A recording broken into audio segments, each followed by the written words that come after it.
Hai. Halo. Halo. Assalamualaikum warahmatullahi wabarakatuh. Saya perwakilan dari kelompok PHBS. Nama saya Haluzir Helabi dari kelas 11 sisa 1. Dan ini adalah teman-teman saya. Dan pada video kali ini kami ingin menjelaskan materi mengenai PHBS. Untuk penjelasan lebih lanjutnya, nonton sampai akhir. Di video ini akan dibagi menjadi 3 materi, yaitu yang pertama pengertian PHBS, yang kedua manfaat PHBS, dan yang terakhir contoh-contoh PHBS. Yang pertama, pengertian PHBS. PHBS merupakan singkatan dari perilaku hidup bersih dan sehat. Definisinya adalah semua perilaku kesehatan yang dilakukan atas kesadaran diri sendiri dan peranan aktif dalam kegiatan di bidang kesehatan. Selanjutnya, manfaat PHBS. Yang pertama yaitu menjaga kebersihan tubuh dan lingkungan. Yang kedua, mendukung kelancaran produktivitas. Dikarenakan apabila lingkungan sekitar kita sudah bersih, maka itu pun akan mendorong kita untuk menjadi lebih produktif. Yang ketiga, melestarikan kebersihan dan keindahan lingkungan. Lalu yang terakhir, memberikan dampak positif untuk pikiran. Dikarenakan apabila lingkungan sekitar kita bersih, entah itu rumah, kamar, atau dan lain sebagainya, maka itu juga akan memberikan dampak positif berupa pikiran yang mungkin bisa dibilang tenang atau tenang. Lalu selanjutnya adalah contoh PHBS. Yang pertama yaitu mencuci tangan dengan sabun dan air mengalir. Ini bukan sembarang cuci tangan yang cuma ngoles sabun, habis itu kita bilas-bilas pakai air sembarangan. Tapi kita juga harus cuci tangan untuk tujuan agar tangan kita memang bersih, seperti sesuai petunjuk yang suka ada di sekitar lingkungan kita. Yang kedua, menggunting kuku secara rutin. Kan biasanya orang tua kita suka ngomong tuh, kayak kamu jangan lupa gunting kuku ya. Kenapa? Soalnya di kuku suka ada cacing. Ya itu merupakan contoh kotornya lah, mari kita bilang seperti itu.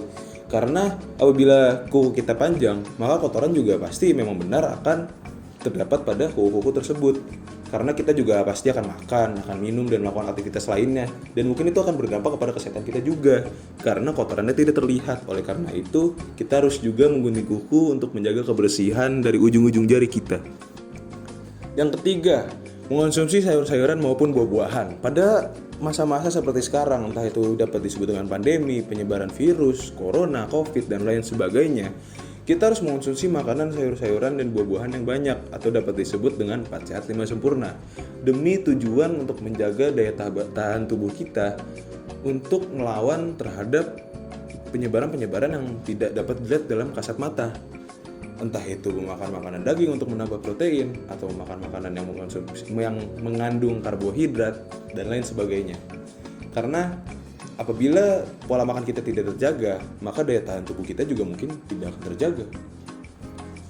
Yang keempat, membersihkan kamar tidur setiap hari.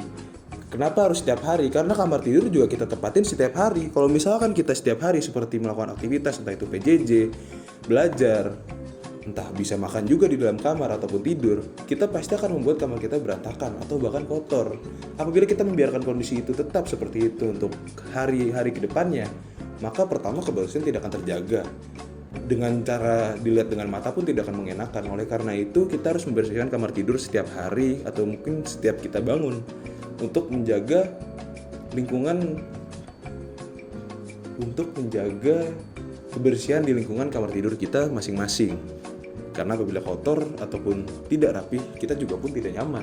Bagaimana bisa disebut dengan kamar tidur apabila tidak nyaman? Yang terakhir, olahraga secara teratur.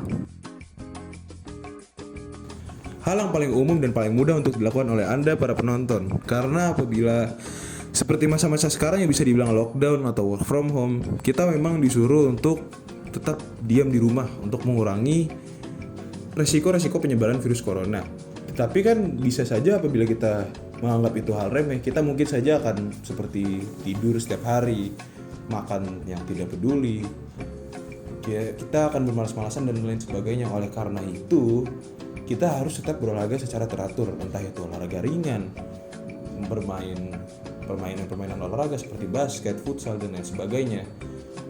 Mungkin itu dapat dijadikan sebagai suatu hal yang sangat dianjurkan untuk menjaga kesehatan seperti biasanya, agar kita mungkin tidak kaget dengan lingkungan new normal dan lain sebagainya.